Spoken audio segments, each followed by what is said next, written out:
Hi folks, we're sitting here in Joe Richard's house with Steve and Amy Gorman, probably the most romantic young couple that came to Lake Heritage back when it was originally founded. And they're still here, so I guess they really like Lake Heritage somewhat.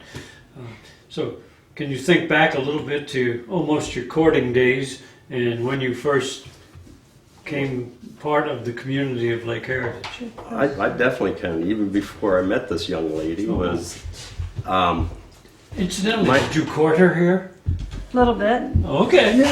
I'm good, A actually. little bit. Okay. That photograph is. Oh, okay. Yeah. But, Oh, great. but my family was part of the Lake Heritage community since the beginning. In 1965, the construction company and my father was partnership, and they bought, I believe, 4 lots here in 1965.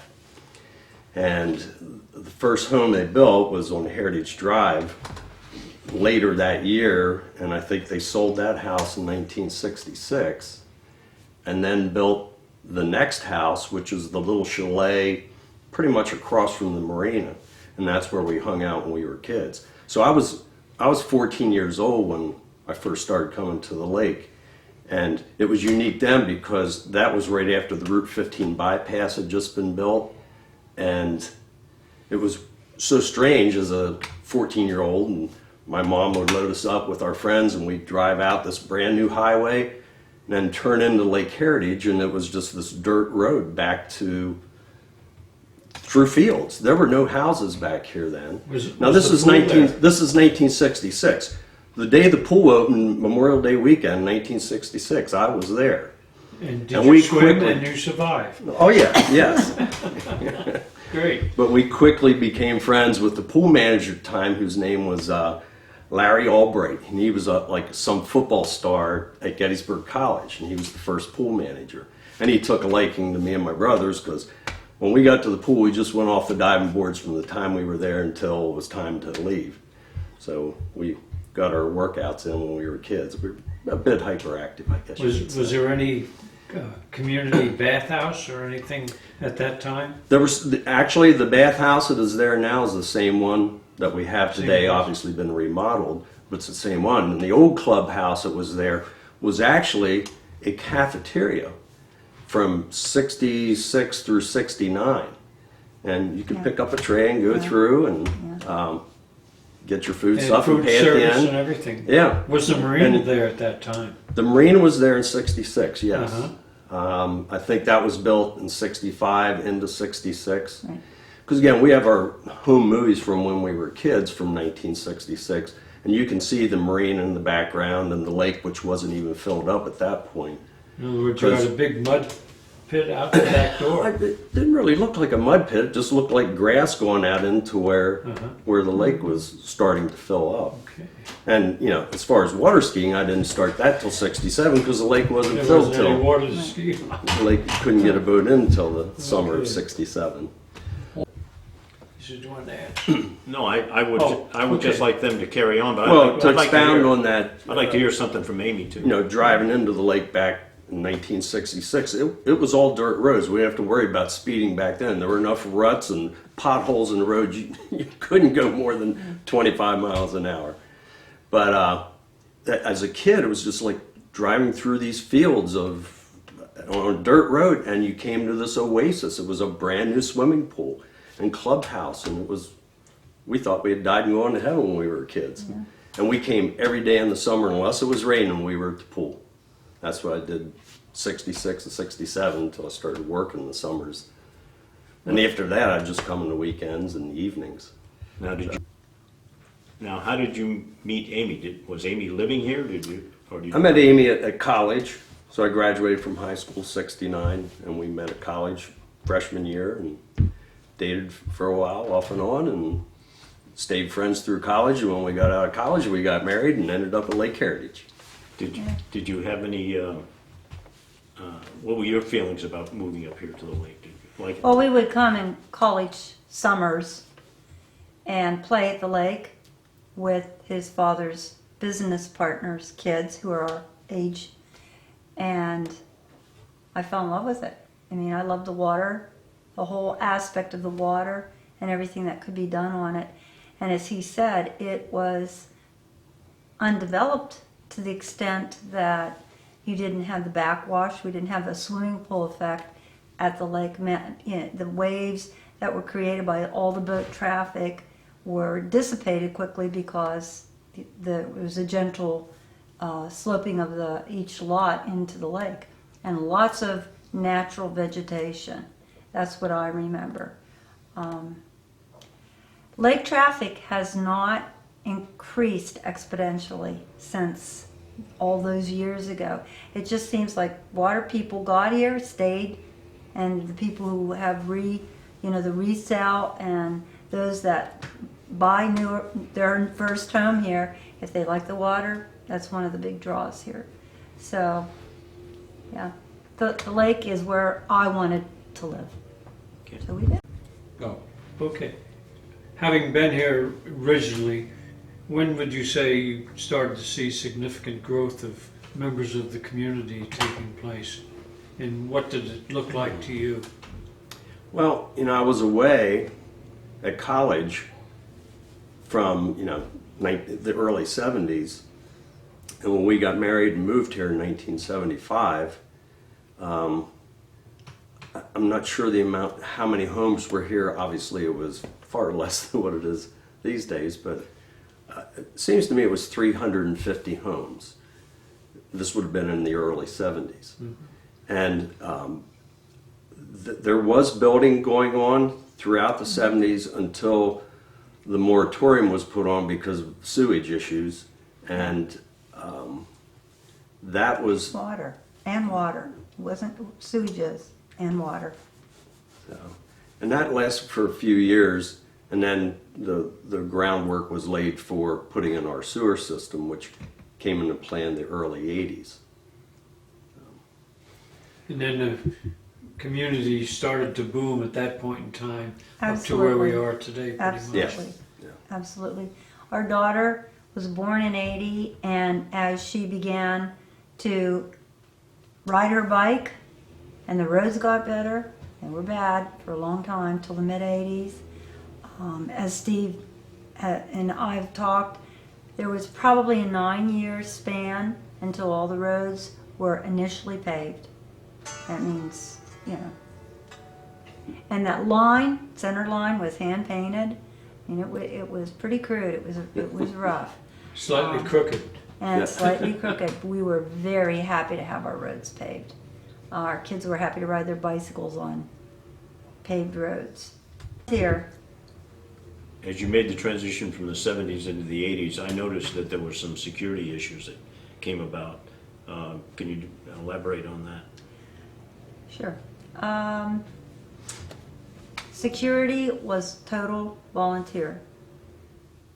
Can't remember exact year when it became bona fide organization within the Property Owners Association, and people were employed and given that as a job.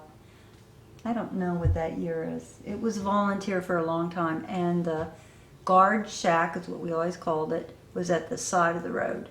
So it was never intended to obstruct the ebb and flow of traffic. Certainly to check to make sure people coming in were registered, because we always had stickers. Describe the volunteer aspect of that. I didn't quite know what you meant by that. You mean the residents themselves? Residents themselves would volunteer to man the shack. So there were often times no one was there. There was no Truly. patrolling of the lake There was none, no in a vehicles. security vehicle. It was just volunteers to All volunteers. sit at the entrance gate to see who was coming into the community. I think it was the early 80s when that came about, where we had paid security. Was there a significant amount of vandalism or hooliganism or whatever that caused you to go from a volunteer security force to a professional security force? Not that I recall. No, and it was a controversial Yeah, because to have endeavor paid on the security, part. obviously we had to raise our dues We had to to raise be our able to pay dues. for that. Back then when dues were in 75, they were $90 a year when we first moved. But you don't recall any incident where the volunteer security force did something that might have been unacceptable, and therefore you had to go to a professional security Well, force? there were incidents that happened. I don't know if those were the catalysts to a bona fide. I know that several people were very interested in having a security force, were part of the volunteer force. And they were year-round residents who had children who were currently in school, so it wasn't an older age group that had free time to man a shack. And they saw the need for securing what we had here and checking and making sure those that came through the gates were property owners. Okay, thank you. Oh, I will tell you this. They used to call you if you had a guest after midnight or 11 or whatever curfew it was. So they didn't even want anybody who had a guest to come in after hours. We went through a lot of growing pains with assimilating security force. And a lot of it was wildly unpopular. There were some raucous meetings at the clubhouse about it. The next big issue kind of in the time frame of the 90s was the new community center. And what's your recollection of that one? I can remember Steve much worked on it. discussion. Steve was part of it. Yes, I know. So Yeah, I served on that committee, and that was my first stint on the board of directors, which I served in the late 90s and then the early 2000s. And trying to pull that project together was, again, it was a cost factor, and we had done a lot of research and brought our recommendations to the board of directors, and it was flatly turned down because of the expense of the project.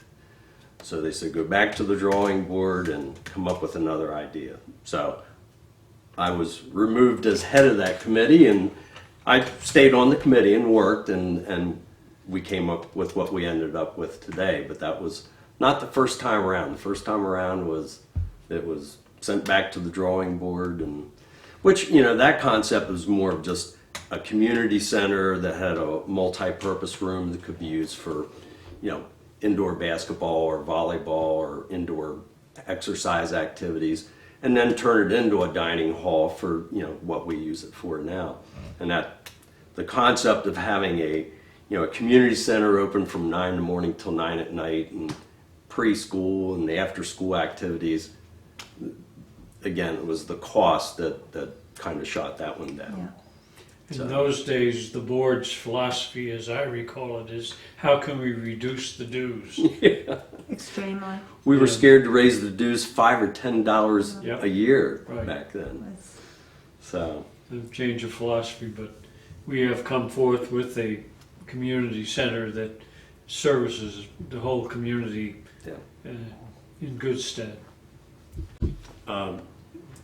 When you arrived here, what was existing as far as the builders of the community? What did they build and then grant to the Lake Heritage Property Owners Association? Well, again, it was '66 when I first remember coming here. And the swimming pool's there, the pool house, the community center or clubhouse at the time, much smaller than what we have now. So that was in place by, the summer of '66. The marina was there. That had nothing to do with the American Realty. That was an independent. Lagore was the name of the first owner of the marina. So they had that property built, which was the existing building there now that's been modified. And the marina was just one small building that they worked out of. But They pumped gas. You Yeah. could get- there was gas at the marina at yeah, one point. You could gas your boat at the marina. And then as regulations got stiffened on that, it just got to the Do point that where you anymore. couldn't. So you would, my point is the community was not starting at zero. In other words, you had these things that were already in There was existence. some assets in place. Yes, assets in place that the realty company turned over to the Lake Heritage property. Right. Yeah, the tennis court was there, the shuffleboard court was there. I'm not sure if there was a basketball court initially. I think it was just tennis court and the shuffleboard Yeah. down at the point. Okay, thanks. Ever since I've been here, there's been some discussion about opening a rear entrance to the community. Could you describe how that, the history of that issue? Steve's been on the board twice. I was on the board in the mid-'80s, and that was an issue. There were people who ran and were elected to the board that for that sole purpose to try at any measure to get a back gate open. The main problem with that, and please correct me, you will, is that when PennDOT came to study what would be the entrance area, it's a very unsafe dip in the road, basically. Coming off 116 are two rises and the dip is the natural place where we do have a back gate for emergencies.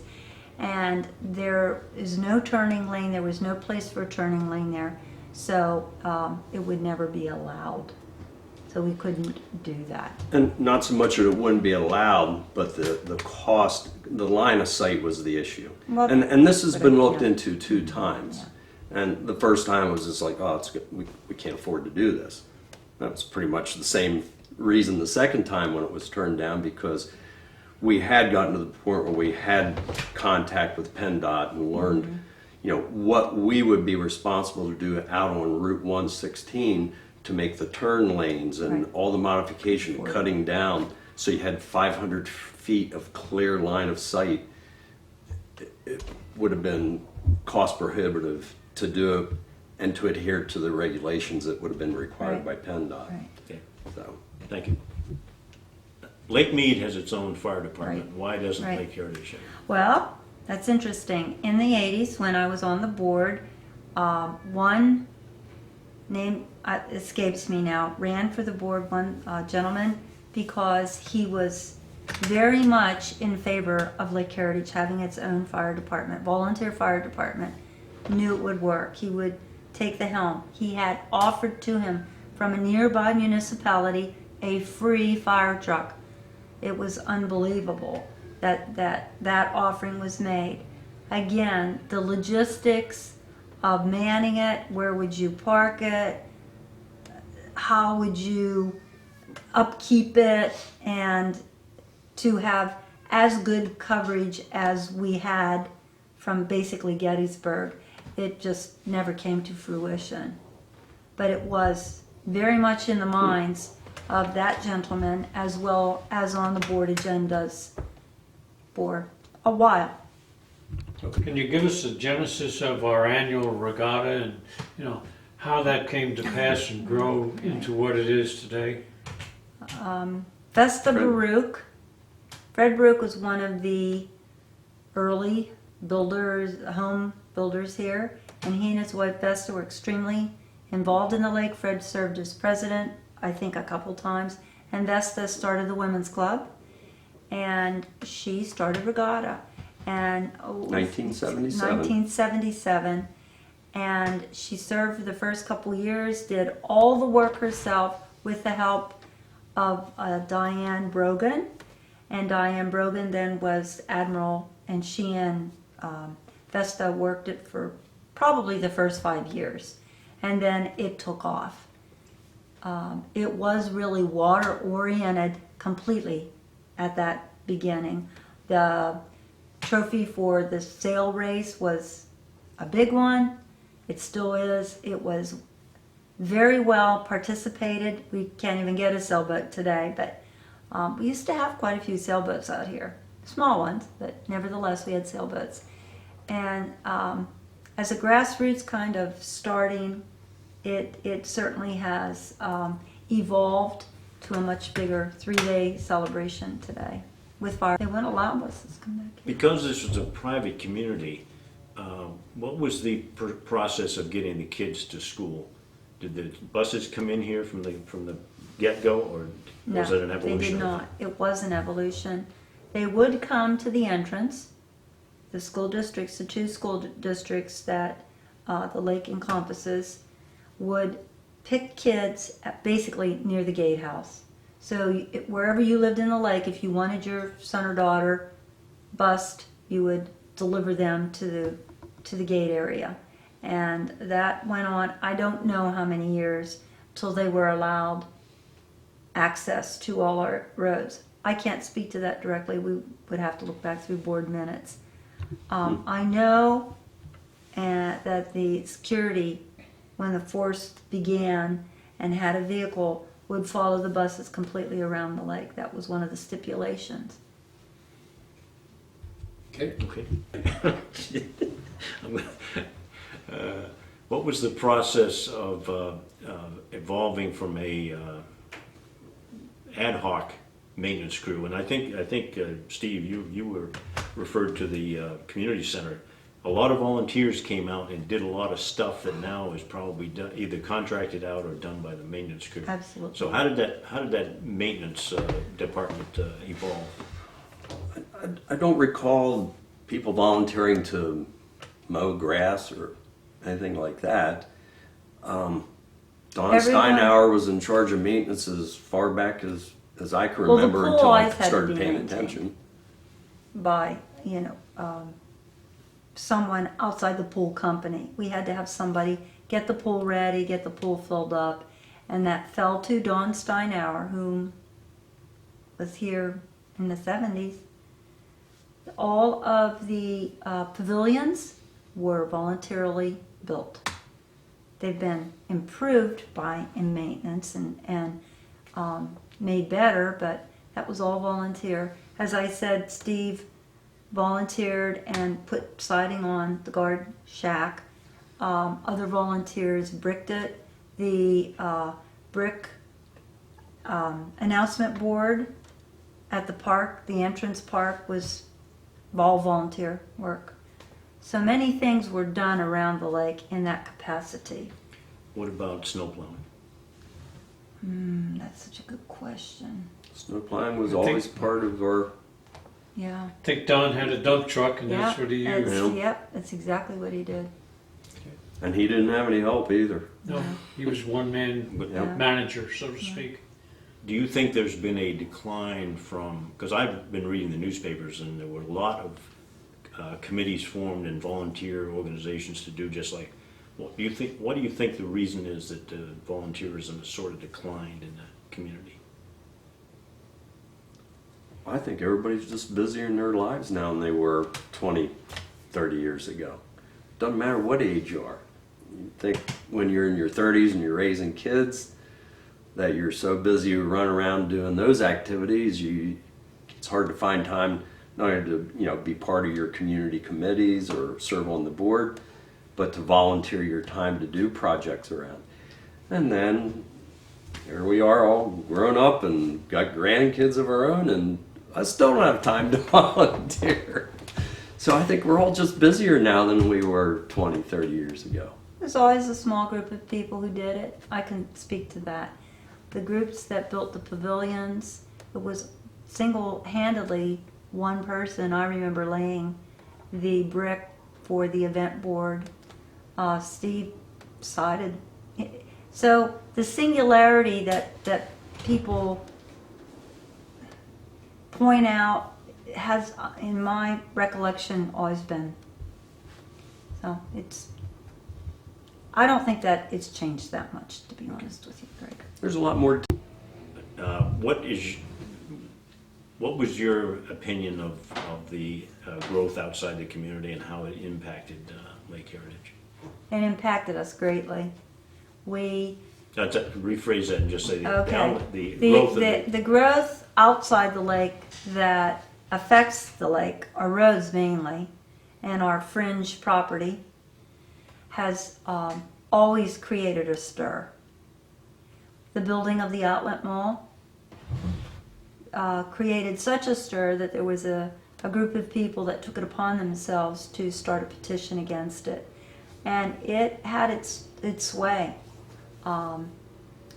We had lawyers from our side and the outlet side meeting and being part of our board meeting minutes, it was not well received by many people when it was incepted and the construction began. And always it was the turnoffs that we had frightful accident out here where a family was killed.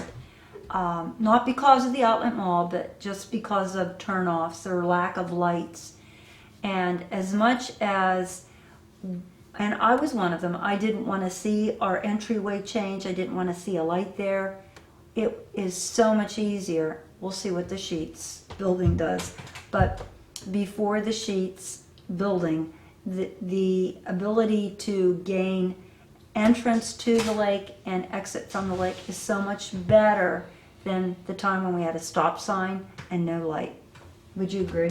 I absolutely agree. Yeah. And while I didn't have strong feelings at the time one way or the other, the bottom line is the outlet center has improved our property values here. And convenience is nice too, to have that right across the street. But And it's safer to but turn in had it and out not of the been lake. for that group of people that brought up all the concerns, I think we got a lot of things out of that we made. And number one being The water issue. well, not so much the water, the bridge that goes over 15, that was not going to be part of phase one, putting the extra 2 lanes in. And I think Lake Heritage had a lot to do with that Just wait. being part of phase one, because it was definitely going to affect the entrance and exiting of Ebb and Lake flow of Heritage. traffic and the safety. And again, what's going to happen now that we have Sheets? I mean, not that we were Yet done. to be determined. It's yet to be determined. Before the White Run development and before Yinglings was built, was there any consideration being given to buying those properties and Lake buying those properties? Oh, no doubt there was that talk of that to protect our entrance and what's going on around it, but again, it just came back to we couldn't afford Cost it. prohibitive. We didn't have enough people living in the community to spread the cost to make it reasonable to. I'm going to interject. There were boards before Steve and I were on the board that even looked to making Lake Heritage a borough, incorporating as a bona fide tax collecting place. And part of that was because the people here pay taxes to 3 townships and we don't get back any of that to be able to improve and maintain. And that was a serious consideration. So for us to afford what we have today, it amazes me. I think we've done a beautiful job. I really do. That doesn't mean that we don't need to continue, especially to save our lake and maintain its health. But yeah, our tax dollars are making 3 very wealthy townships around us. Since I've moved here, I've sometimes gotten the impression from people in Gettysburg that they consider Lake Heritage to be a ritzy place and we're all people that are rich and stuck up and so forth. What's your comment on that? Yeah, I've heard that too. Lots of times. Could you rephrase it? Well, I'm an outsider, so I think I can speak to it. I was not born and bred in Adams County, and Adams County, stalwart, hard-working people. And if you belong to the country club, you were an extremely small group. And Lake Heritage was, and so the majority of people of the county didn't do that. That was reserved for those that afforded that kind of thing. Lake Heritage was perceived by people outside Lake Heritage in that regard. That, oh, it costs so much money, you all have boats, you all have these fancy houses. We are a town. We are, the demographic here is so eclectic, but it just continues to pervade because we're gated, I think.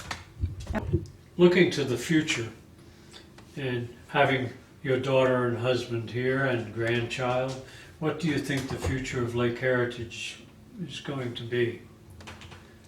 I think a lot of that depends on the leadership we have over the next decades and how we maintain and improve our community. And again, it comes back to what are we willing to spend to do that? And how do we want our community to be 10, 20, 30 years from now? Do we want it to be the exclusive community, or do we want it to be a place where we can maintain it and keep it nice and affordable for working families and keep the recreational environment going that the lake was developed for in the beginning? It was designed as a recreational community, and that's Right. what I'm That comes hoping from it's- having good admirals, right? At the Yeah. Regatta. Right. Well, we are a lake community, and our homes are valued upon that premise. And so the mindedness of saving what we have and making to ensure that the future of our grandchildren, great-grandchildren, whomever, anyone who moves in after us, this lake continues to be. So the health of the lake, I think, is at the optimal consideration of any of us. I know it is on my mind. I think almost every day about it. And so that's a proactive, hopefully, mindset. And yeah, good things can continue to be here if we have a healthy lake environment.